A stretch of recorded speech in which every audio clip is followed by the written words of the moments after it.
Now, with the banks in crisis and panic sweeping through the world's financial markets, all the talk is, when will the recession bite?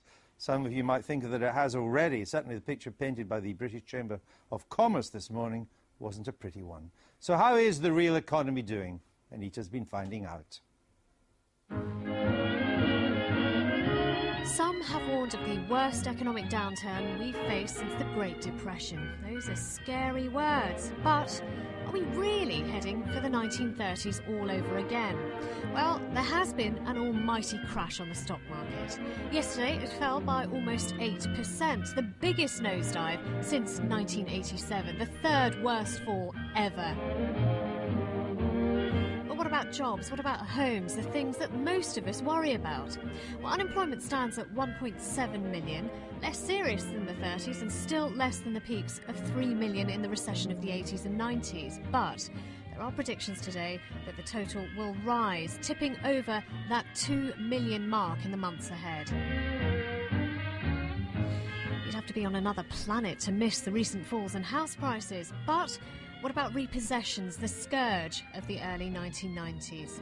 Well, here, the number of people losing their homes is increasing, but it's likely to remain well below the 75,000 recorded back in 1991. And what of manufacturing?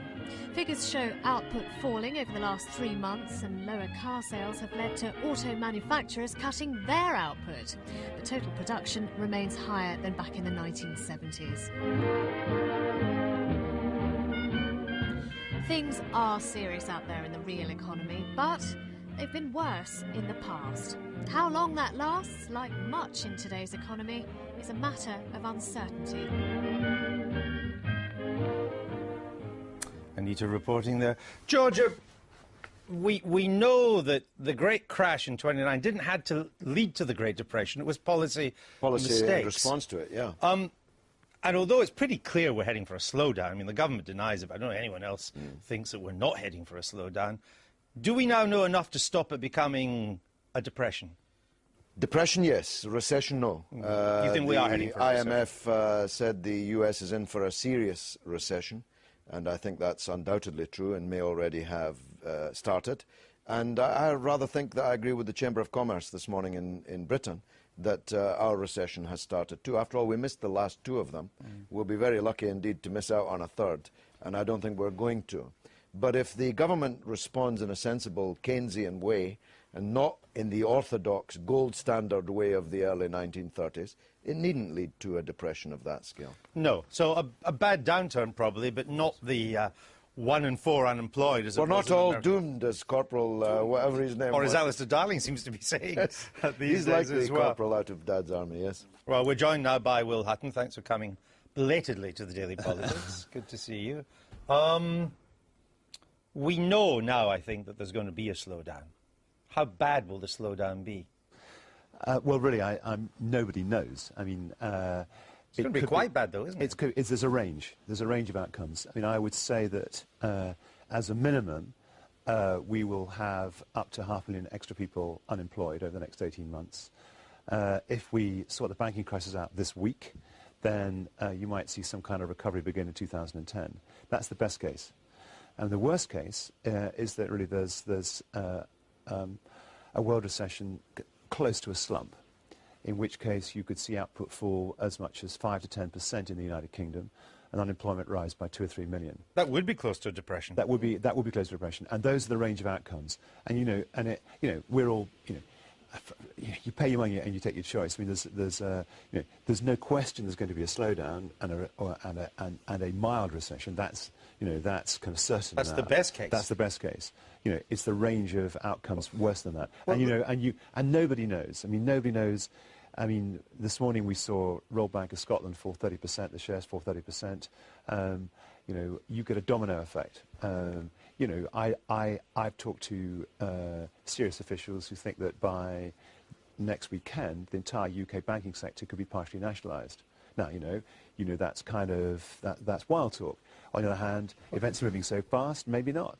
So, these are very, in a way, the sooner we crystallise the problem and crystallise the solution, the easier things will be. Well, let's look at the policy response. The New York Times this morning describes the Poulsen plan, the $700 billion bailout, as now looks like a pebble thrown into a sea in turmoil, whereas last week it was meant to be at least a partial solution.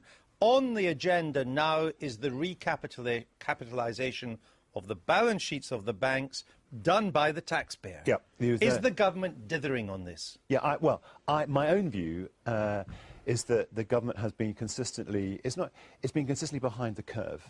It's been reacting. In reacting. And actually, one of the lessons of the Asian financial crisis, which was 10 years ago in Asia, and indeed actually what took place in the States, in 1929, is that you can't act soon enough. And actually, I think that policymakers and actually the financiers themselves have underestimated this from the beginning. But what's holding us up? I mean, the need to recapitalise the balance sheets of the banks has been clear for a long time. At one stage, the banks thought they could do it themselves. That's why they had rights issues. They raised capital. Now nobody would invest in a banking share at the moment. Why doesn't the government... What's the drawback? What's holding the government back? Well, I mean, what's holding the government back is a conviction that they have to do it. We're talking here, if we're going to do this, we're talking 50, 60, 70 billion pounds minimum. And we're talking that cost of the Trident missile submarine refurbishment. And that money would go in. Then the question is, how do you do it? Do you have voting rights, or do you do it through preferred shares, where they rank above equity shareholders but don't have votes? There's all that question. Sure. Well, the taxpayer will want a share of the action. Absolutely, you'll want some share of the upside. You do get that in preference shares, actually, and preference shares is the favoured solution. That's what. And you could have warrants on the equity. And that's what. And you could do that. But do you want? How much control do you want of the banks? How much do you want to get rid of the management? And then there's the question: do you have to, as well as that, do you have to have some form of comprehensive deposit insurance? Over and above that, these are all. I know they're technical. How big does it have to be? Is the question. They're also legitimate questions. They're also, I would have thought, questions that it's scenario planning the Treasury should have an answer to by now. Scenario planning they've been working on scenarios really urgently for the last 6 weeks, but they haven't been doing it before that. No, I mean, this has been, and it's been, and in fairness, the British Treasury and the British Bank of England are slightly ahead of the Europeans. I mean, the French, the Germans are, even more in disarray than us. So, Germany in particular. Yeah. I mean, there was the Schadenfreude in Germany, which has been proven so kind of wrong. Is out.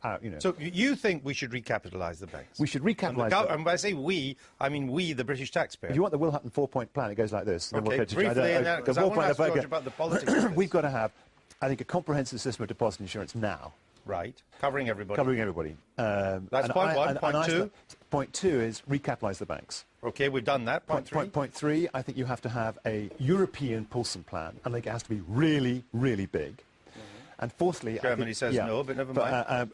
They'll say yes. And fourthly, we have to reopen the market for asset-backed securities because... by actually offering some form of temporary state guarantee. If we do those four things, we'll get out of this crisis. That's the 4-point Hutton plan. Now, George, you're nodding there.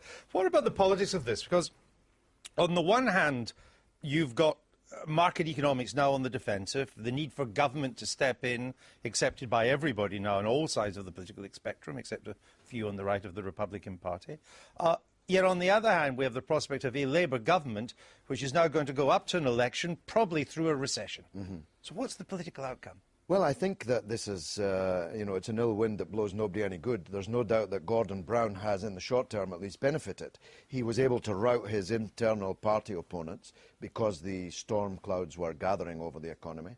I suspect that Labour will look to the country more like a steady hand through these troubled waters than the rather flashman public school Tories, Gideon Osborne and David Cameron. But they could blame Mr Brown for the recession, just because you do, don't you? You blame the incumbent. Except Obama's 6 points ahead in the polls today. But except everyone can see the worldwide nature of this crisis, and the idea that the government of a small European country off the coast of mainland Europe is somehow responsible for it just looks a bit fanciful now, I think. Right. So actually I think that New Labour have been thrown a lifeline by these troubled times. The Falklands moment, as somebody said.